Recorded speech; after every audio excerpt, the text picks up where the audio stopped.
Welcome back to another Lockdown LLG lesson. Today we're going to talk about stance and footwork. So here's the thing about Meyer's footwork, is that he already thinks that you know how to step. So he says specifically that it's kind of weird that he's taking any time at all to describe for you how to step because he assumes you already know. He's basically got three: step forward and backward, step to the side, and to take a broken or a stolen step. We'll get to that a little bit later. For now, let's talk a little bit about stance. It's very simple. You want to stand quite low. You want your legs apart so that they're quite wide rather than a modern fencing stance, which would be a little bit more linear. And you want to make sure that you're balanced all the way through. So kind of watch me kick around here for a little while. And if you've got some time, see if you can copy that physically on your own.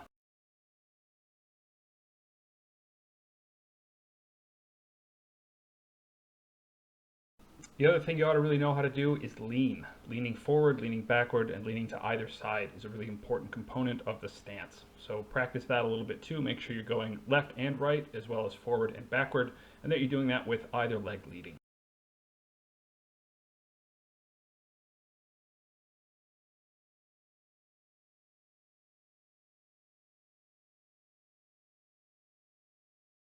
Simple steps, forward and back. You can do that either with the leading foot going forward or backward, the rear foot going forward and backward, or by swapping your hip positions and changing which leg is going forward.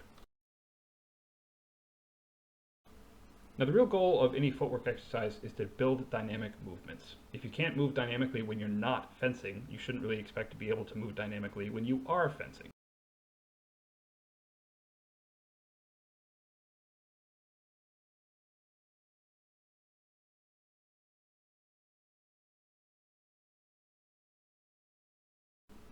Remember as you practice also to make sure you add leans, add steps that are sort of bouncy or jumpy or springy would be the term. Remember to switch your hips, which ones are forward, and generally just practice moving fluidly.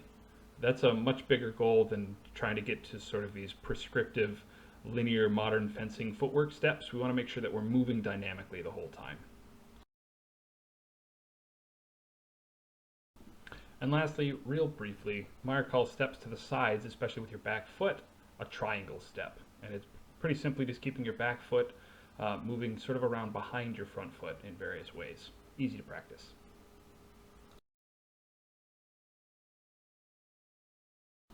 So now we're going to use one of Meyer's sort of weird little diagrams. On plate F in the rapier section, he shows this kind of little Batman symbol sort of thing on the nexus of the feet of one of the fencers in that plate. Basically, all the vertices of that plate show where your back foot can go when you're stepping. And so if we kind of think about that as we're working on our own footwork, we can go put our back foot forward of our front foot, off to the sides, and then around sort of behind it.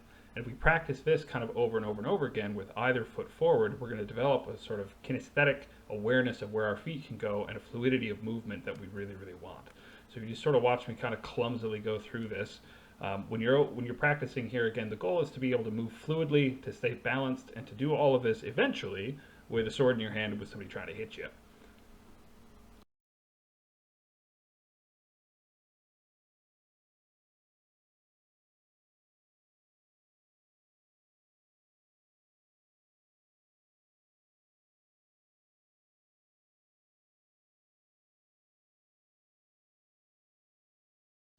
Being able to utilize your hips is a really important part of fencing in Meyer's style, and what we're going to do here is just concentrate again on turning our hips out, getting that back arm as far forward as we can.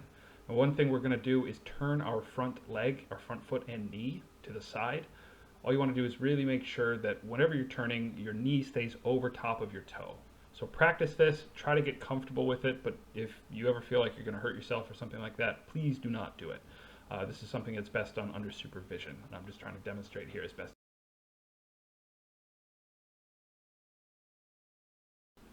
And lastly, we're going to practice all this stuff with a sword in our hand. That's pretty much it.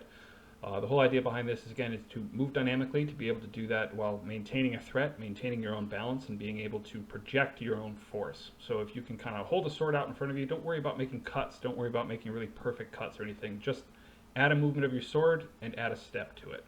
Later lessons we're going to talk a little bit more about how to focus this exactly, but for right now the whole idea is just to develop that kind of dynamic, balanced movement so that we're not really thinking about exactly where our feet go. We're just moving, And that's the way that Meyer expected his students to move too.